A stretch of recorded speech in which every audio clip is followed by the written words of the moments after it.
الحمد للہ رب العالمین والعاقبۃ للمتقین والصلاة والسلام علی رسولہ الانبیاء والمرسلین اما بعد فاعوذ باللہ من الشیطان الرجیم بسم اللہ الرحمن الرحیم والشمس وضحاها والقمر اذا تلاها والنہار اذا جلاها واللیل اذا یغشاها والسماء وما بناها والارض وما طحاها ونفس وما سواها فألهمها فجورها وتقواها قد افلح من زکاها۔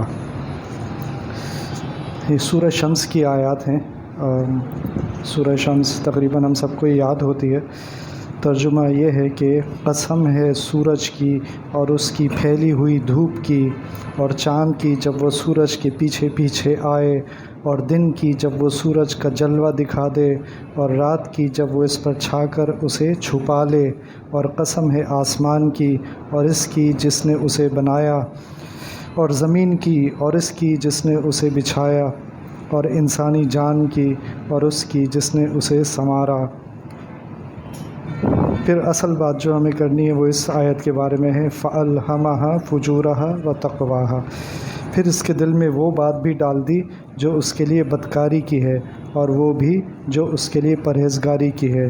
اور اگلی آیت قد افلح من زکاها، فلاح اسے ملے گی جو اس نفس کو پاکیزہ بنائے۔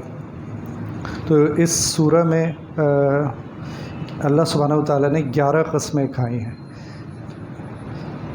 کہیں بھی اللہ سبحانہ وتعالیٰ نے اتنی قسمیں نہیں کھائیں۔ میں نے ابھی آتے ہوئے دیکھی تھیں قسموں کی تعداد، ہو سکتا ہے ایک آدھ گنتی میں اوپر نیچے ہو گئی ہو، لیکن 11 قسمیں نہیں تو 10 کھائی ہوں گی۔ اور 11 قسمیں کھا کر کیا اللہ سبحانہ وتعالیٰ کو قسمیں کھانے کی ضرورت تھی؟ کیا ہم اللہ سبحانہ وتعالیٰ کی قسموں کی ضرورت سمجھتے ہیں ان کی بات کا یقین کرنے کے لیے؟ تو یقیناً اللہ سبحانہ وتعالیٰ کوئی ایسی بات بتانے جا رہے ہیں جو بہت ہی اہم ہے، اور اس کے لیے 11 قسمیں کھا رہے ہیں، تو ہمیں بھی ذرا ہوشیار ہو جانا چاہیے کہ یہ کیا بات آنے والی ہے جس کے لیے اللہ تعالیٰ کو 11 قسمیں کھانی پڑی۔ تو قد افلح من زکاها، فلاح اسے ملے گی جو اس نفس کو، اس دل کو پاکیزہ کر لے گا۔ جس نے دل کو پاکیزہ کر لیا وہ کامیاب ہو جائے گا۔ تو یہ دل کو پاکیزہ کرنا ہے کیا؟ کیا ہمارے اعمال جو ہیں جن میں ہم کبھی جھوٹ بولتے ہیں، کبھی دھوکہ دے دیتے ہیں، کبھی غیبت کر لیتے ہیں، ان کا کیا کوئی تعلق ہے دل سے؟ کیونکہ ہم تو یہی سمجھتے ہیں کہ یہ جو اعمال ہیں انہی کی وجہ سے آدمی کو نقصان پہنچے گا، یا ان سے بچے گا تو آدمی کو فائدہ پہنچے گا۔ پھر یہ کہ ایک اور جگہ سورہ شعراء میں آیت نمبر 89 میں اللہ سبحانہ وتعالیٰ نے فرمایا الا من اتی اللہ بقلب سلیم۔ تو اللہ تعالیٰ نے بتایا کہ اس آیت میں بتایا کہ وہ لوگ پہنچیں گے، کامیاب ہوں گے جو قلب سلیم کے ساتھ پہنچیں گے، جن کے دل سلامتی والے ہوں گے، جن کے دل پاکیزہ ہو چکے ہوں گے، وہ جنت میں پہنچیں گے۔ تو ایک جگہ اور اللہ تعالیٰ نے ہمیں سمجھا دیا۔ پھر سورہ انعام میں 120 آیت ہے، وَذَرُوا ظَاهِرَ الْإِثْمِ وَبَاطِنَهُ، کہ ظاہری گناہ بھی چھوڑ دو اور باطنی گناہ بھی چھوڑ دو۔ تو اب یہ ظاہری گناہ تو ہمیں معلوم ہے، یہ باطنی گناہ کون سے ہیں؟ ظاہری گناہ وہی ہیں جیسے سمجھ آ رہا ہے کہ جو نظر آنے والے گناہ ہیں، جیسے ہم نے کسی کو دھوکہ دے دیا، کسی کو تکلیف پہنچائی، نماز چھوڑ دی، غیبت کر دی، یہ وہ گناہ ہیں جو نظر آتے ہیں۔ لیکن کچھ آگے اللہ تعالیٰ باطنہ بھی کہہ رہے ہیں کہ جو باطن کے گناہ ہیں، یعنی کچھ ایسے بھی گناہ ہیں جو نظر نہیں آتے، اور وہ گناہ ہیں جو دل کے اندر ہوتے ہیں، جو کسی کو نظر نہیں آتے، اور ہمیں ان کی تو اتنی سمجھ نہیں ہے، ان کے اوپر اتنی بات نہیں ہوتی، ہم ایسی مجالس میں نہیں بیٹھتے کہ ہمیں پتہ چلے کہ وہ کون سے گناہ ہیں جو نظر بھی نہیں آتے، اور اللہ تعالیٰ ان پہ بھی ہماری پکڑ کریں گے۔ تو وہ گناہ ایسے ہو سکتے ہیں جیسے تکبر ہے۔ تکبر تو انسان کے دل میں ہے یا نہیں، یہ تو کبھی کبھی اسے خود کو بھی نہیں پتہ ہوتا کہ وہ متکبر ہے یا اس کے اندر غرور ہے، تو انسان کو خود بھی نہیں پتہ ہوتا۔ کسی کے دل میں حسد ہے، تو یہ حسد نظر آنے والی چیز تو نہیں ہے، کسی کو دیکھ دیکھ کے جل رہا ہے کہ اس کو یہ نعمت کیوں مل گئی، مجھے کیوں نہیں ملی، یہ تو نظر نہ آنے والی چیز ہے۔ اسی طرح اگر بغض رکھتا ہے، کسی سے نفرت رکھتا ہے، کینہ رکھتا ہے، یہ بھی نظر نہ آنے والی چیز ہے۔ تو یہ وہ گناہ ہیں جو نظر نہیں آتے، اور یہ دل کے اندر ہوتے ہیں، اور دل کے گناہ وہ ہوتے ہیں جو پھر انسان کے اعضاء سے بھی ظاہر ہونا شروع ہو جاتے ہیں۔ جب انسان ایسے گناہوں میں، دل کے گناہوں میں ملوث ہو جاتا ہے تو وہی پھر ظاہری گناہ بھی بننا شروع ہو جاتے ہیں۔ جیسے کسی سے حسد کرتا ہے تو اس کی غیبت شروع کر دے گا۔ اب حسد تو نظر نہیں آ رہی تھی لیکن غیبت نظر آ رہی ہے، تو ہم اپنی اس غیبت کا علاج کر نہیں پاتے، اور اگر کوشش کرتے بھی ہیں کہ غیبت چھوٹ جائے تو حسد تو نہیں چھوٹ رہا۔ جب حسد نہیں چھوٹ رہا تو غیبت بھی نہیں چھوٹے گی۔ یا تکبر ہے، اپنے آپ کو تو اچھا سمجھتے ہیں، باقی لوگوں کو اپنے سے کم تر سمجھتے ہیں، تو پھر وہ بھی غیبت کا باعث ہو سکتا ہے کہ یار فلاں تو ایسا ہے، فلاں ویسا ہے۔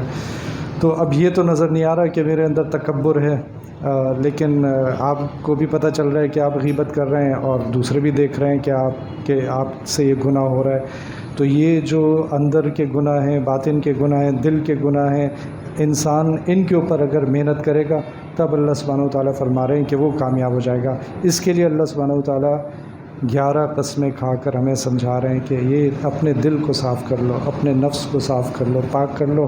اس کو صاف کر لیا تو پھر تم کامیاب ہو جاؤ گے۔ ایک حدیث ہے کہ نبی کریم صلی اللہ علیہ وسلم نے فرمایا کہ مجھے اچھے صالح اخلاق کی تکمیل کے لیے بھیجا گیا۔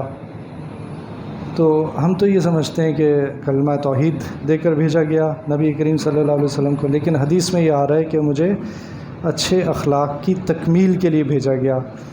تو اگر ہم غور کریں تو شاید یہ بات ہمیں سمجھ نہ آئے کہ ایک طرف تو توحید ہے، کلمہ توحید ہے، اور دوسری طرف اچھے اخلاق کی بات ہو رہی ہے۔ تو یہ ہمیں اس لیے بات سمجھ نہیں آئے گی کہ ہمیں یہ نہیں پتہ کہ اچھے اخلاق ہوتے کیا ہیں، صالح اخلاق کیا ہوتے ہیں۔ جب وہ ہمیں سمجھ آ جائے گی تو پھر ہم دونوں باتوں کو سمجھ جائیں گے۔ ویسے تو قرآن شریف میں ذکر ہے کہ اللہ تعالیٰ نے نبی کریم صلی اللہ علیہ وسلم کی بعثت کا مقصد جو بتائے 3، ان میں سے ایک یہ بھی تھا کہ تزکیہ کرنا، یعنی نفس کو پاک کرنا، دل کی گندگیوں سے پاک کرنا۔ تو اب وہ گندگیاں کیا ہو سکتی ہیں؟ ان میں سب سے بڑی دل کی گندگی کیا ہو سکتی ہے؟ وہ ہو سکتی ہے شرک۔ ابھی تو میں نے ذکر کیا حسد کا اور تکبر کا، لیکن جو سب سے بڑی دل کی خرابی ہو سکتی ہے وہ شرک ہو سکتی ہے، اور شرک انسان میں مختلف طریقوں سے آ سکتا ہے، وہ بھی انسان کو کبھی پتہ نہیں چلتا۔ وہ کبھی یہ سمجھ کر کہ یہ تو نیکی ہے اس کو بھی کرتا ہے، اور اس میں بھی شرک شامل ہو جاتا ہے۔ تو اب یہ شرک جو ہوتا ہے یہ بھی دل میں ہوتا ہے۔ اسی طرح نبی کریم صلی اللہ علیہ وسلم نے فرمایا التقویٰ ہا ہنا، کہ تقویٰ کہاں ہے؟ دل کی طرف اشارہ کر کے فرمایا کہ تقویٰ یہاں پر ہے۔ تو یہ تقویٰ بھی کوئی نظر آنے والی چیز اسی صورت میں ہوتی ہے جب انسان کے تقوی کی وجہ سے اس کا کردار ٹھیک ہونا شروع ہو جائے۔ اگر اس کے دل میں تقویٰ ہے تو وہ نماز نہیں چھوڑے گا، اگر اس کے دل میں تقویٰ ہے تو وہ روزہ نہیں چھوڑے گا، دل میں تقویٰ ہے تو کسی کو تکلیف نہیں پہنچائے گا، تکلیف پہنچائے گا تو معافی مانگ لے گا کہ مجھ سے غلطی ہو گئی، کسی کو دھوکہ نہیں دے گا، جھوٹ نہیں بولے گا، کسی کی زمین پہ قبضہ نہیں کرے گا، کسی کی غیبت نہیں کرے گا۔ غیبت ہو گئی تو علماء فرماتے ہیں یہ اتنا بڑا گناہ ہے کہ چاہے اللہ سے اگر توبہ بھی کر لی تو بھی معاف نہیں ہوگا، کیونکہ یہ اس کا تعلق بندے کے حقوق سے، تو پھر اس سے جس کی غیبت کی ہے اسی سے معافی مانگنی پڑے گی۔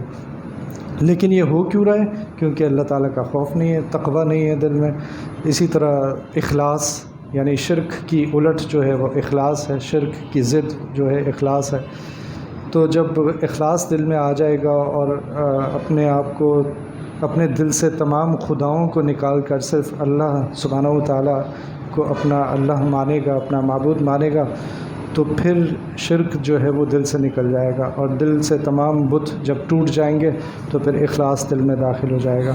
تو یہ جو اچھے اخلاق کی بات جگہ جگہ کی جا رہی ہے، کہیں قلب سلیم کہا جا رہا ہے، کہیں باطنہ یعنی باطن کے گناہوں کی بات کی جا رہی ہے، کہیں قد افلح زکاہا، ان سب کا تعلق حسن اخلاق سے تھا، اخلاق کی درستگی سے تھا، اور اخلاق کا تعلق اس سے نہیں ہے جو نظر آتا ہے، کیونکہ ہو سکتا ہے کہ کوئی نظر آتا ہو کہ وہ بہت ہی عاجز اور انکساری کے ساتھ ملنے والا آدمی ہے، لیکن ہو سکتا ہے اس کے باوجود اس کے دل کے اندر تکبر ہو۔ کسی نے پوچھا اپنے شیخ سے کہ مجھے کیسے پتہ چلے گا میرے اندر تکبر ہے یا نہیں؟ تو شیخ نے جواب دیا کہ اپنی بیوی سے جا کر پوچھو۔ یہ انہوں نے کیوں جواب دیا؟ کیونکہ تکبر وہاں نظر آتا ہے جہاں پہ زور چلتا ہے، اپنے چھوٹوں کے اوپر کیونکہ زور چلتا ہے تو اس لیے تکبر وہاں پر ظاہر ہوگا۔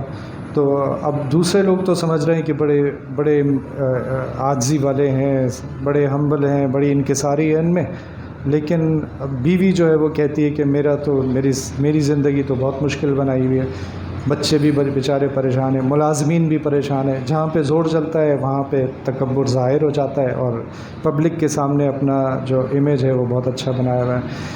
تو اس کا مطلب یہ ہوا کہ اخلاق ضروری نہیں ہے کہ نظر بھی آ جاتے ہوں، اچھے اخلاق نظر بھی آ جاتے ہوں، اس میں دھوکہ بھی ہو سکتا ہے۔ جب دل صاف ہو جائے گا، دل کے اندر سے تمام گندگیاں نکل جائیں گی، تب اچھے اخلاق جو ہیں وہ کردار سے ظاہر ہونا شروع ہو جائیں گے، اور ان میں وہ ہر جگہ نظر آئیں گے۔ ایسا نہیں ہے کہ پبلک میں تو اچھے اخلاق نظر آ رہے ہیں لیکن ذاتی زندگی میں لوگ جو ہیں وہ آپ سے خوش نہیں ہیں، آپ سے نالاں ہیں۔ اچھے اخلاق کی نشانی یہ ہوگی کہ آپ اپنی پرائیویٹ زندگی میں بھی اچھے ہوں گے، تمام لوگ آپ سے خوش ہوں گے، اور آپ کی پبلک زندگی میں بھی ظاہر ہے کہ اللہ تعالیٰ کی نافرمانی تو آپ کہیں بھی نہیں کریں گے، وہ تو ماں باپ کے حوالے سے بھی جائز نہیں ہے، لیکن یہ کہ اس کے علاوہ آپ اپنے تمام معاملات میں جب اچھے ہوں گے تو عمومی طور پر لوگ آپ سے، آپ کی ذاتی زندگی میں، آپ کے گھر میں، آپ اور گھر سے باہر ہر جگہ آپ کے اخلاق سے مطمئن ہوں گے۔ ایسا نہیں ہوگا کہ کہیں تو تعریف ہو رہی ہے اور کہیں جو ہے وہ لوگ آپ سے ناخوش ہیں۔ تو یہ باتیں ایک دفعہ میں دہرا دیتا ہوں کہ سورہ شمس میں اللہ سبحانہ وتعالیٰ نے 11 قسمیں کھائیں، 11 قسمیں کھانے کے بعد فرمایا قد افلح من زکاہا، یہ کامیاب وہ ہو گیا جس نے اپنے نفس کو پاک کر لیا۔ کہ سورہ شعراء میں فرمایا الا من اتى اللہ بقلب سلیم، جو اللہ کے پاس قلب سلیم لے کر آیا، یعنی سلامتی والا دل لے کر آیا، یعنی وہ دل جس میں گندگی نہیں تھی، جو پاک ہو چکا تھا۔ پھر سورہ انعام میں فرمایا وَذَرُوا ظَاهِرَ الْإِثْمِ وَبَاطِنَهُ، کہ چھوڑ دو ظاہری گناہ بھی اور باطن کے گناہ بھی۔ یہ دل میں جو نفرتیں پالی ہوئی ہیں، جو بغض پالا ہوا ہے، جو حسد اور شرک وغیرہ، یہ سب چیزیں اپنے دل سے نکال دو۔ اور پھر نبی کریم صلی اللہ علیہ وسلم کی حدیث کہ مجھے صالح اخلاق کی، اچھے اخلاق کی تکمیل کے لیے بھیجا گیا۔ تو ہم سب کو یہ کیسے ہوگا، ہم کیسے پہچانیں گے کہ اچھے اخلاق کیا ہیں؟ اس کے لیے اللہ سبحانہ وتعالیٰ نے نبی کریم صلی اللہ علیہ وسلم کی زندگی کو محفوظ کر لیا۔ وہ زندگی ہم میں سے کتنوں کو پتہ ہے وہ کیا تھی، اور اس میں نبی کریم صلی اللہ علیہ وسلم کی صفات کیا تھیں۔ جب ہمیں وہ صفات پتہ چلیں گی، جب ہم پڑھیں گے نبی کریم صلی اللہ علیہ وسلم کی زندگی کو جاننے کی کوشش کریں گے، تو پھر ہم اپنی زندگی میں ان صفات کو لانے میں کامیاب ہو سکتے ہیں۔ اور یہ کہ اللہ تعالیٰ نے تقوی حاصل کرنے کا طریقہ بھی بتا دیا، جب فرمایا کہ یا ایھا الذین آمنوا اتقوا اللہ وکونوا مع الصادقین، کہ ایک تو یہ کہ تقوی اختیار کرو، اور یہ بھی طریقہ بھی بتا دیا کہ اس کا طریقہ کیا ہے کہ صادقین کے ساتھ، سچے لوگوں کے ساتھ ان کی صحبت اختیار کرو۔ اور سچے لوگ، سب سے سچے لوگ وہ ہیں جو سب سے سچے کلمے کے ساتھ کھڑے ہیں، اور سب سے سچا کلمہ ہے لا الہ الا اللہ محمد رسول اللہ۔ اللہ تعالیٰ ہم سب کو عمل کی توفیق عطا فرمائے۔ ربنا تقبل منا انک انت السمیع العلیم، تب علینا انک انت التواب الرحیم۔ الہ العالمین اطاعت کی خوب توفیق عطا فرمائیے، گناہ اور برائی سے بچائیے، ہر قدم پر نبی کریم صلی اللہ علیہ وسلم کی پیروی کی توفیق عطا فرمائیے، ضالین اور مغضوبین کی پیروی سے بچائیے۔ یا اللہ آپ ہمارے ہو جائیے اور ہمیں اپنا بنا لیجیے، یا اللہ ویسا بنا دیجیے جیسا آپ ہمیں دیکھنا چاہتے ہیں۔ یا اللہ یا کریم جب تک زندہ رکھیں اسلام پر مضبوط رکھیں، اور جب دنیا سے اٹھائیں خاتمہ ایمان پر فرمائیے، عزت کی موت عطا فرمائیے۔ یا اللہ فلسطین کے مسلمان مسلمانوں کی مدد فرمائیے، یا اللہ آپ ان کے لیے کافی ہو جائیے، یا اللہ ان کی مشکلات کو آسانیوں سے بدل دیجیے، ان کی خوشیاں لوٹا دیجیے، ان کا ملک لوٹا دیجیے، ان کو نعم البدل عطا فرمائیے، یا اللہ اسرائیل کو تباہ و برباد کر دیجیے، یا اللہ اسرائیل کو نیست و نابود کر دیجیے۔ اللہم اعز الاسلام والمسلمین، اللہم اعز الاسلام والمسلمین، اللہم انا نجعلک فی نحورہم ونعوذ بک من شرورہم، اللہم انا نجعلک فی نحورہم ونعوذ بک من شرورہم۔ وصلی اللہ تعالی علی خیر خلقہ محمد وعلی آلہ واصحابہ اجمعین، آمین برحمتک یا رحمن۔